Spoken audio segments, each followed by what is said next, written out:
Hello, hello, hello, and welcome to our newest episode of Pop Culture Therapy. I'm Cruellica Kain. And I'm Advent Nebula. So today we're going to be talking about a pop culture topic that is very frustrating and kind of frightening at the same time. And that is banned books. And more specifically, the topic of books being banned, not just because of their commentary, but banned just because somebody was offended, which seems to be what's been going on recently. So, when I think of the thought process of banning a book, I think of the book itself, Fahrenheit 451. I think of two very specific books that have been constantly challenged. One being 1984, and yes. two, A Clockwork Orange.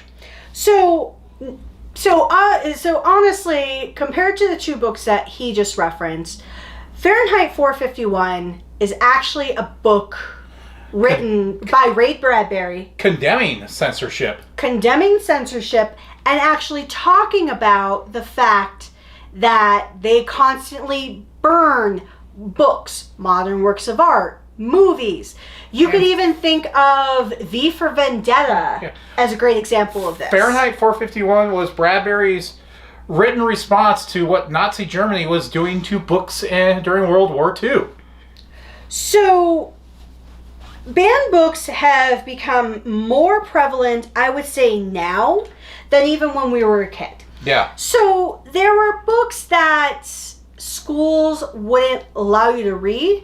Then there were books I was actually surprised that schools allowed. I'm surprised, given where I grew up in a very Republican rural town, The Giver was actually allowed to be taught in schools. Well, one of the books that I was actually surprised was never banned in public schools was The Scarlet Letter.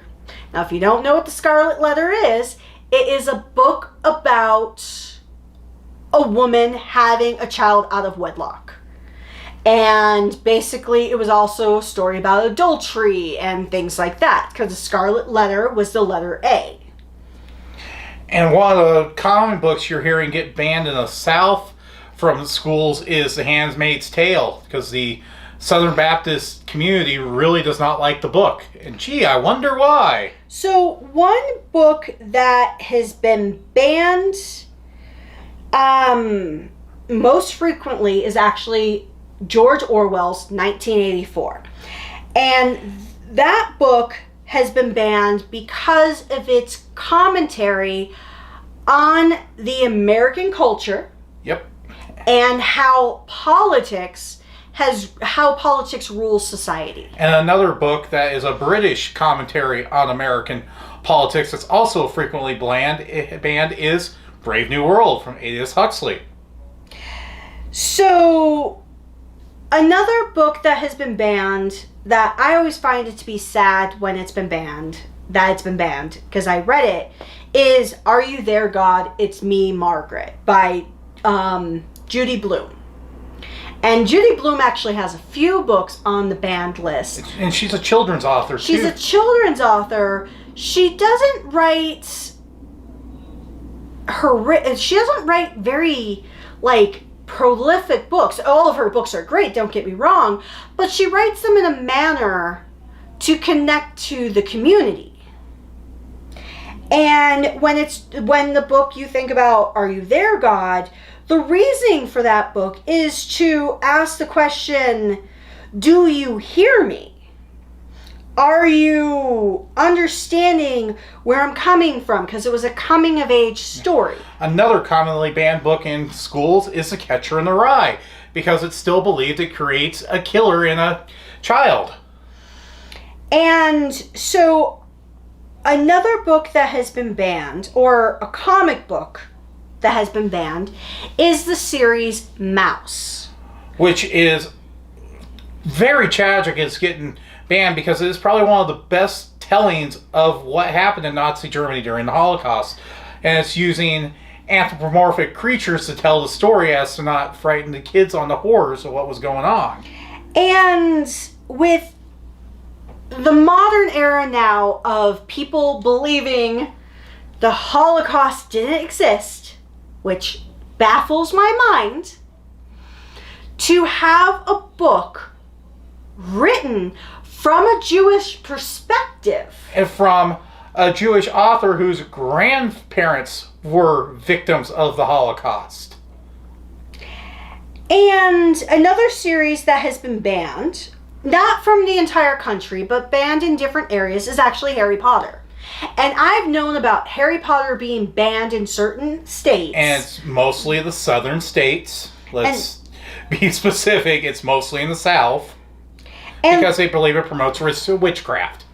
Which I think you have to kind of look at that. Like, you even have, in certain places, the Hunger Games being banned. Because it's a promotion of violence on children. To Kill a Mockingbird which has been banned mainly in the southern states. The Alchemist, which is by far one of the best fantasy books I have ever read, is consistently banned. And then you have Huckleberry Finn, which is banned because of the language, and you cannot have that book without the language in it. And Anne Frank, which is also banned by people who believe the Holocaust didn't happen. So the reason why we're mentioning this is because what gives the right of any organization from banning any sort of literary written works? And it's usually the council libraries in certain states or school boards that are doing a lot of this. And so we're not talking about, we have mentioned a few modern books, but we have been talking about a lot of books that have been around for, let's say, 40, 50, 70 years, or even older. Yeah, one of the books that I read in high school, which is banned in a lot of high schools, was Her Eyes Were Watching God, which is a story about a black woman discovering her sexuality. And the fact that we're banning any of these books, I think, is inappropriate and is unfair, because the point of literature, let's think about our last podcast where we talked about comedy. The point of literature is very similar to comedy in a way. It is meant to both entertain and to educate. And it's not meant to be malicious. It's not meant to do anything but push boundaries and offer that conversation point. A lot of literature is meant there to entertain, but some of those ideas that it's going to be in there are probably going to be uncomfortable ideas that you don't like, but the author's putting them in there for a reason. Let's look at Kurt Vonnegut and a lot of his catalog of books. Or even Judy Blume. A lot of her stuff is coming-of-age stories about a young girl trying to figure out what is going on with her mind, her body, her life. And to have something like that where she questions in a legitimate and honest way what's going on in her life being banned, I find that to be a horrible, horrible insult. Yeah. Another one is the Little House on the Prairie books. In some respects that when they came out, they were not controversial, but because of some of the topics, like a girl getting on her period, some states decide, no, we can't have that being talked about.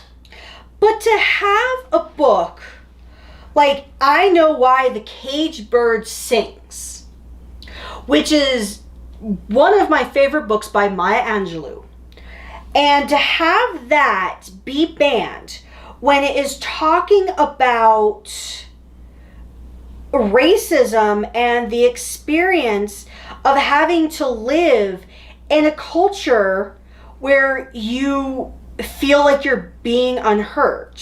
One Flew Over the Cuckoo's Nest, which is about the mental health struggles that people have and how lobotomies are a horrible thing to do to somebody. That's a banned book still. And it saddens me because we should all have the right, no matter what state we live in, no matter what country we live in. And yes, we're talking about a lot of the books that are banned in the United States, but a lot of these are banned across the world too. Absolutely. All of these books have some kind of significance where other states, countries, peoples do not like them. And I find it to be disheartening because without literature, we wouldn't have half the movies that we have. Because many of these books have given rise to movies or have given any kind of like inspiration for many of the movies we like. Clockwork Orange. Let's just look at that. The Clockwork Orange. That is a fantastic movie. And it pushed all the boundaries that the book did. Now let's look at one author that's not banned here in the U.S. but is banned in many Muslim countries. Solomon Rushdie's entire catalog is banned because of one book he wrote, The Satanic Verses. It is banned in every Muslim country because of its talks about the Prophet Muhammad. But here's the question that I have about when you ban a book. What is the stopping point? Because if you're banning books that offend you religiously, which I think is an unfair assessment, you're offended by it because of what it says about your history. You're offended by it because what it says about your culture and your politics. Your culture and your politics. You're offended by it because of what it says about someone else's sexuality that's not your own. Do you have the right to say that? Do you have the right to say it should not be allowed for anyone to read it? And do you think banning a book actually works? No, it doesn't. Look at Animal Farm, which is coming back in style because people that don't like the book say it's very pro-communism. Which it is. Yeah. I read it. And it very much is a pro-communist book. It talks about how capitalism fails. And it very much is a commentary on the late 70s, early 80s. I think it's still relevant today. Yeah. And when you have any of these books being banned because it does something that you don't agree with, I think that should be all more the reason. Like The Color Purple, I think people should read now because of the critical race theory thing. People are banning it because it's the book that idealizes and is the poster child for critical race theory. I think you should allow Anne Frank's diaries. Diary of Anne Frank should be read by every child in middle school. Because what she had to go through, fictional or not, because the reason I say that is there's a lot of commentary about the validity of if it truly was legitimate diary entries, but even if it's not real, just the semblance of what it says. Or Mouse, which is written by someone of Jewish descent. Whose ancestors were in the Holocaust and experienced it firsthand. Who were in those concentration camps. Or not concentration camps. What are they called? Yeah, they were concentration camps. I'm thinking of the American version, which was bullshit. But I think you need to read that. The Color Purple, Catcher in the Rye. These are part of our history. The way I look at any book that has ever been written, they are a way to tell the history of a culture, be it American culture or any foreign culture. Many of these are American.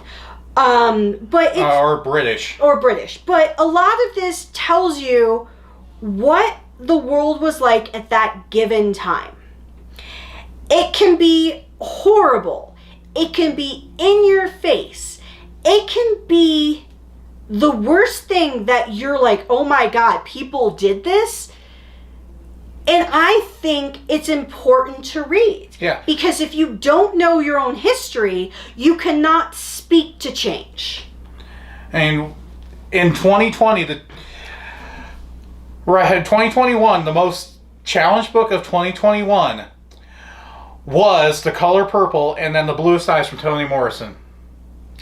Both by black authors, which I think is very telling of our society right now.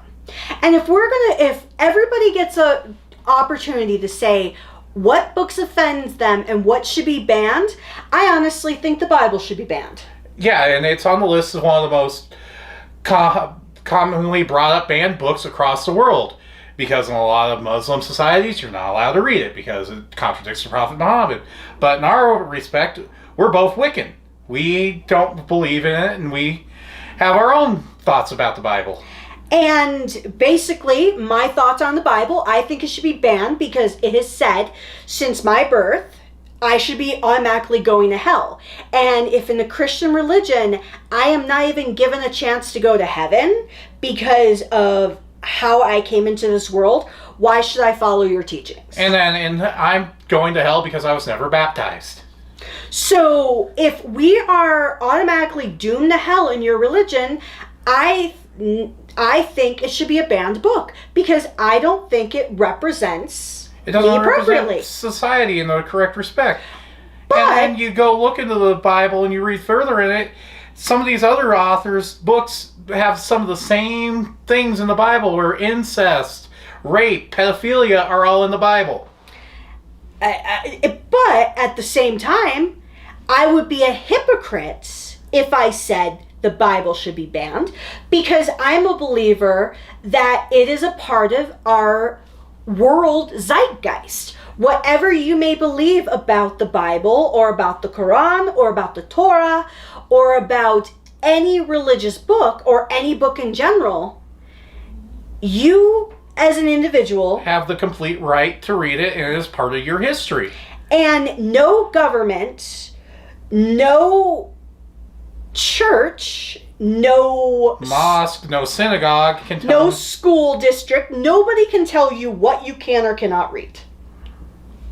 And yet it's getting really frustrating and scary in this country because more and more school boards are trying to take control of what books are even allowed to even come in the buildings. And I think all the parents out there who are Gen Xers, older millennials, who lived in that world, like us, who read these books, should not take that opportunity away from their children. Even if you don't agree with whatever is being said, which is, once again, your right, you do not have the right to take that away from your child. If they want to read the book, let them. They're going to have an open mind. You can't prevent your kids from reading something without them actually experiencing it and then having an adult discussion with them. So many parents would be actually surprised on the ability of some of their children to actually conceptually grasp the concepts in these books, but they won't let them. My philosophy is banned books breed ignorance. They do. They very much do. And by knowing that there is a website that I reference for a lot of this that has the top 100. That means there's more than 100, but the top 100 books that have been challenged or banned in the United States alone is disheartening. And the number one book is The Absolutely True Diary of a Part-Time Indian. How is that fair? And that is a complete commentary on what we did to the native people back in the day. And a lot of these books, like you have Ender's Game, a lot of these books that are being banned either have connotations against anything about critical race theory that they don't want to talk about, the Holocaust, or this is commentary on the American and military-industrial complex like Ender's Game is. Like, I will say the one book that I find to be fascinating that is on this banned list is called Go the Fuck to Sleep. which is a children's book narrated by Samuel L. Jackson if you ever get the chance. But I just have to say, if you ban a book because of just one word, your ignorance in so many different forms. And all I say is, if you are not one of those individuals who doesn't believe, if you are one of those individuals that still believes that every book should be read, I would go to your local bookstore. Barnes & Noble actually has this great table at many of their bookstores called Banned Books. I love that, and it changes every month when something else gets challenged. And it allows you to see what has been challenged, what has been banned in some part of the country. Or in some part of the world in some cases. And you can purchase it. And if you don't want to purchase it, it is, at this time, for many libraries, illegal to ban books. Unless you're in one of those states where they just write their own rules. Tennessee.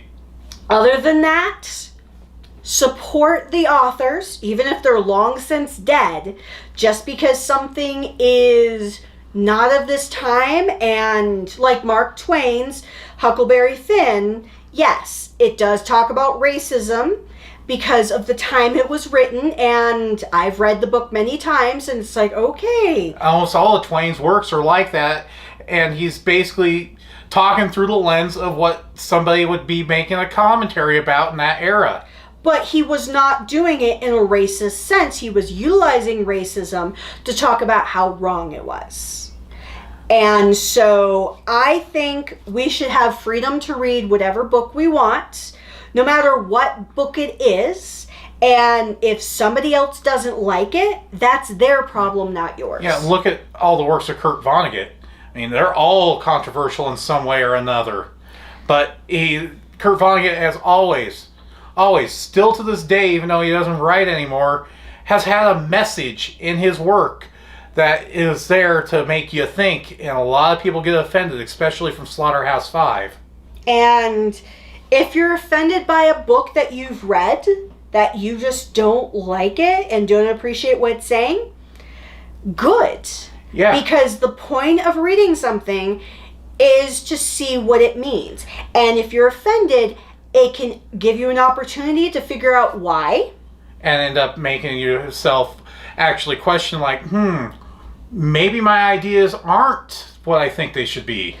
Or if you're offended and the ideas that were written in the book, and I've read some books like that, are absolutely wholeheartedly incorrect, the fact that you took the opportunity to read the book and see somebody else's perspective on a topic, right or wrong, gives you an opportunity to be able to speak to it. Yeah, you can actually quote lines from the author and some kind of argument and be like, look, no, you have this wrong, I have read this. And that's what gives you the opportunity to no longer be sheep. And a great book that can talk about sheeple is the book, it's a science fiction book called We. It's a fantastic book that talks about what it's like to be that random person who doesn't believe what everybody else believes. You don't have to have that hive mentality. So that's my final thought on it. Any final thoughts for you? Well, if you ever get a chance to just open and broaden your mind, take the chance to read a book, go outside your comfort zone and take a shot at something. You may be opening yourself up to new ideas, or you may be challenging yourself and like getting the opportunity to have a discussion with somebody and see if you have the same viewpoint on a specific topic. Not just when it comes to fiction, but nonfiction as well. Take the time, go out and see what is out there to read. You might end up discovering something new about yourself and actually challenging your ideas. Absolutely. It's always fascinating, the opportunities that you can get, because reading is fun. And I'm speaking from somebody who loves to read, and I'm married to someone who reads on occasion. And I'm more of somebody that reads on occasion, when it comes to for pleasure, but I love reading nonfiction just to kind of see, okay, how was that person's life like and what it was like. Get an idea on somebody's perspective of something that you didn't have that opportunity before because you've only heard about it through the news cycle or what have you out there. Absolutely. I think one of my favorite books to read for nonfiction was actually about Betty Davis. Just seeing her life through her eyes was fascinating because being a strong woman in the 40s, 50s, and 60s in Hollywood. You know, one of the most amazing biographies I read was written by the woman that saw Betty Page's career from when she was a model to when she became a born-again Christian, the whole cycle that went through. So take a chance, read anything and everything. I have read the Scientology Handbook. I have read the Satanic Bible. I've read the Holy Bible. I've read everything. So, I've touched stuff from L. Ron Hubbard and regretted it. Oh yeah, I've regretted it, but once again, I can't speak to something if I haven't read it. I don't feel comfortable to criticize something unless I actually read what it's about. And with that, I think we have pretty much gotten on anything that we can on this topic. We have, but yes, we've talked about some heavy topics these last few podcasts, but I promise we're going to go to fun stuff. I just think it's important for pop culture that we look at all sides of it. Yeah, we need to look at the dark and the light, but right now, there's been some heavy topics that have been coming up recently. Yeah, pop culture needs to just go back to light and fluffy for a little bit, but it won't be happening for a while. But with that said, bye!